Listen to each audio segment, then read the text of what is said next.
Bonjour, aujourd'hui on va parler d'un éditeur qui publie des comics et qui vient de sortir un album sur Spider-Man.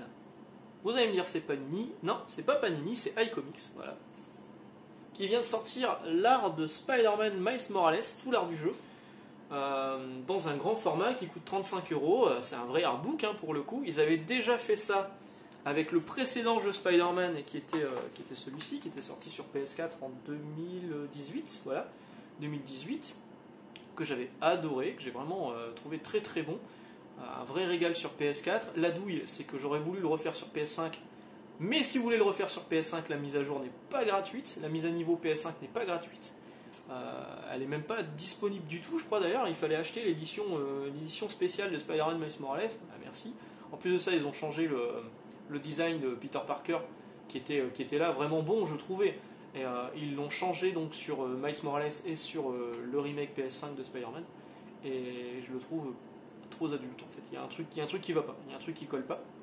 Mais alors le jeu est exceptionnel, à tel point que j'ai acheté les DLC. J'achète pas souvent les DLC, mais là c'était vraiment le cas, j'ai acheté les deux. Ils sont pas fous les DLC, l'histoire de base, vraiment elle est excellente. Les DLC, c'est un petit plus, mais c'est pas non plus complètement taré. Mais c'est vraiment un excellent jeu que je vous recommande fortement. Et donc la suite est sortie sur PS5 et PS4 également. Je vous avais dit, moi la PS5 quand elle était présentée, je me suis dit ouais, on va voir. Si jamais ils présentent la suite de Spider-Man, je le prends. Eh ben ils ont présenté la suite de Spider-Man, à savoir Miles Morales, qui est en fait juste un gros DLC d'une dizaine d'heures, à New York, toujours à New York, donc c'est la même map. C'est juste que là ça se passe en hiver, donc du coup ils ont rajouté de la neige par-ci par-là. Mais c'est bien, franchement c'est vraiment très bon. Si vous avez une PS5, voire encore une PS4, je vous invite à y jouer, c'est vraiment excellent. Et donc, je vous disais, iComics avait sorti l'artbook de ce Spider-Man là, et maintenant ils viennent de sortir l'artbook de celui-ci. Donc ça vient de chez Marvel évidemment, c'est un truc officiel, et c'est pas Panini qui le publie.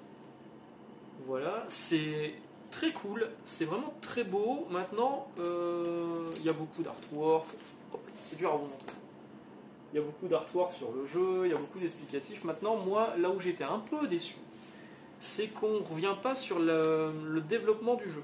On revient sur le design, l'architecture, le style graphique, mais pas vraiment sur l'histoire du développement. J'aurais voulu savoir à quel moment ils avaient attaqué. Est-ce qu'à la base c'était prévu pour être juste un gros DLC et qu'à l'approche de la PS5 ils se sont dit tiens on va le glisser en version standalone.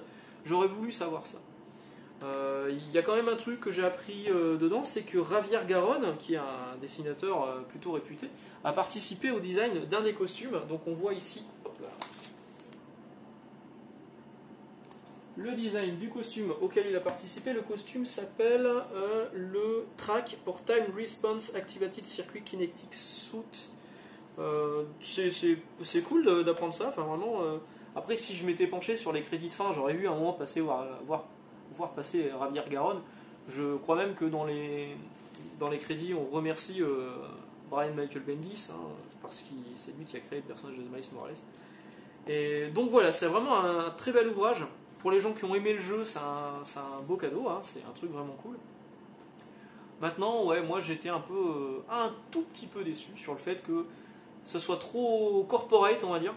J'aurais voulu connaître les coulisses de la création du jeu, du côté un peu plus noir, pas juste regardez, voici les designs, voici les décors, voici les costumes. J'aurais voulu qu'on parle de tous les problèmes qu'il y a pu avoir, notamment est-ce que ça a été compliqué de passer de la PS4 à la PS5, comment ça s'est décidé. C'est ce côté un peu plus caché que j'aurais voulu découvrir là-dedans. Là c'est peut-être un peu trop lisse, mais alors par contre c'est vraiment un bel artbook si vous avez aimé le jeu.